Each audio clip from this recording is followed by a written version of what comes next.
Non, sérieusement, Nochan n'est toujours pas rentré de vacances? Ok, bah très bien, dans ce cas-là, c'est moi qui vais prendre le relais. Et ben je vais en profiter pour vous parler de 3 choses essentielles à la survie de tout otaku plus ou moins normalement constitué, à savoir les figurines, la musique hardcore et le super playing. Here we go! Comme vous le savez, l'été est fini depuis un moment maintenant, alors quoi de mieux pour garder la tête au frais que de s'intéresser à cette nouvelle figurine de Mikado du jeu vidéo Daiteikoku. C'est un érogué de stratégie alors développé par Alice Soft, pour ceux qui connaissent.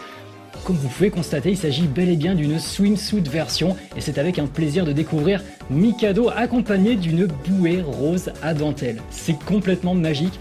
Elle est fabriquée par Kaitendo et ça sortira en janvier prochain. On reste dans les figurines qui font plaisir. Fat Company a annoncé l'impressionnante nouvelle figurine de Bayonetta qui sortira, elle, courant 2013 au prix de 130 €. Je crois que vous pouvez dès à présent la commander, mais alors quand je vous dis impressionnante, sachez qu'elle mesure quand même 27 cm. Que ça soit alors la pose du personnage, l'impression de mouvement sur les cheveux ou encore le magnifique socle en forme de papillon un peu violace, eh bien cette figurine sera de loin, je pense, une des plus belles jamais sorties sur ce jeu. Enfin, un grand coup de cœur personnel pour une nouvelle couleur disponible d'une version de Super Sonico qui était sortie courant 2011 chez Creator Studio. Creators Labo, excusez-moi. Alors on retrouve sa célèbre pose en nuisette à pompons, son assiette de macarons dans la main, vous savez, un petit peu voilà, comme ça, accompagné avec des petits chatons qui semblent jouer avec ses talons hauts, à moins qu'ils soient en train de jouer avec les pompons, je ne sais pas, c'est comme vous voulez.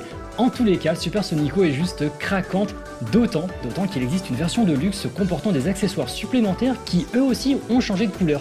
On a une guitare, un ours et un frigo, plus une assiette contenant une part de gâteau. Du coup, vous pouvez enlever l'assiette de macarons et mettre l'assiette de gâteau à la place. Comme ça, vous recréez un vrai diorama chez vous, et ça en hiver, ça va vous tenir chaud, croyez-moi. Pour rappel, Sonico est un personnage créé pour un festival de musique et figure désormais sur de nombreuses illustrations, de nombreux dozines et aussi des jeux vidéo tout à fait mignons et des fois un petit peu hardcore sur les bords. Et en parlant de hardcore japonais, eh bien de nombreux albums sont sortis cet été, à commencer par le nouveau DJ Sharpnel. DJ Sharpnel, vous connaissez sûrement, c'est le pionnier du J-Core qui signe son 29e album, alors toujours très référencé, toujours très revendiqué, surtout otaku, avec des références de jeux, d'animés récents et surtout des samples plus moés les uns que les autres. Je vous laisse écouter rapidement.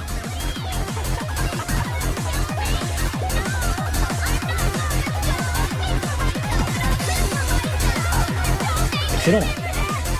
Alors on a aussi M Project qui en compagnie de DJ Depass et de nombreux autres artistes a sorti le nouvel opus des Underground Machina Connections. C'est le volume 10 et c'est toujours aussi péchu. Mais pour ceux qui en veulent toujours plus dans l'excès et dans la démesure de BPM, eh bien sachez que Midi, l'artiste speedcore le plus what the fuck du monde du J-Core, a sorti son nouvel album lui aussi.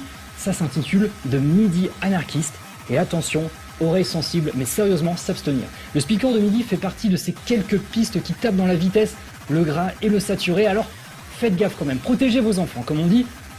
Et enfin, pour revenir à quelque chose d'un peu plus calme, c'est Kosuke qui a sorti Activate, son nouvel album de Happy Hardcore. On considère que c'est un petit peu du Happy Hardcore, même si c'est de l'électro assez nerveux quand même. C'est breaké comme pas permis, et à mon avis, la raison pourquoi il a breaké comme ça son album, c'est pour faire penser un petit peu à la tendance dubstep. J'en parlerai pas plus, en tout cas il utilise assez habilement certains de ces samples qu'il avait placés dans ses compositions pour le jeu vidéo Beatmania 2DX. D'ailleurs, à propos de Beatmania 2DX, un des jeux d'arcade de Konami et toute la gamme Bimani, depuis cet été, se déroulent les phases de qualification pour le Konami Arcade Championship 2012. Si vous savez pas ce que c'est, c'est quasiment le championnat du monde, on peut le dire, des jeux que marque Konami. Cette année, en plus d'étendre leur tournoi en Corée du Sud, Taïwan, Hong Kong, Macao et Singapour, le nombre de jeux en compétition est revu à la hausse. Aussi, on retrouve donc les traditionnels Bimani avec Beatmania 2DX, Jubeat, Reflect Beat, Dance Dance Revolution, Pop & Music, Sound Voltex, Guitar Freak Drum Mania bien sûr, et quand même Dance Evolution, ça fait 9 Bimani. Maintenant, est-ce qu'on considère réellement que Dance Evolution est un Bimani? Ah bah oui, théoriquement. Ok, mais aussi en tout cas d'autres grands classiques arcade comme Baseball Heroes, Quiz Magic Academy, Steel Chronicle, Eternal Nights et Mahjong Fight Club. Est-ce qu'il y a des joueurs en France de Mahjong Fight Club? Je ne sais pas, en tout cas ça promet du très grand spectacle, d'autant que vous n'aurez pas besoin d'aller à Tokyo pour apprécier le skill de ces joueurs. En effet, Konami a prévu de streamer sur le site officiel de l'événement, et vous pouvez même dès à présent acheter le t-shirt pour 3150 yens. Aussi, je vous invite à vous intéresser à ce grand tournoi qui rassemble quand même les super players les plus impressionnants de la planète, en tout cas sur tous ces jeux.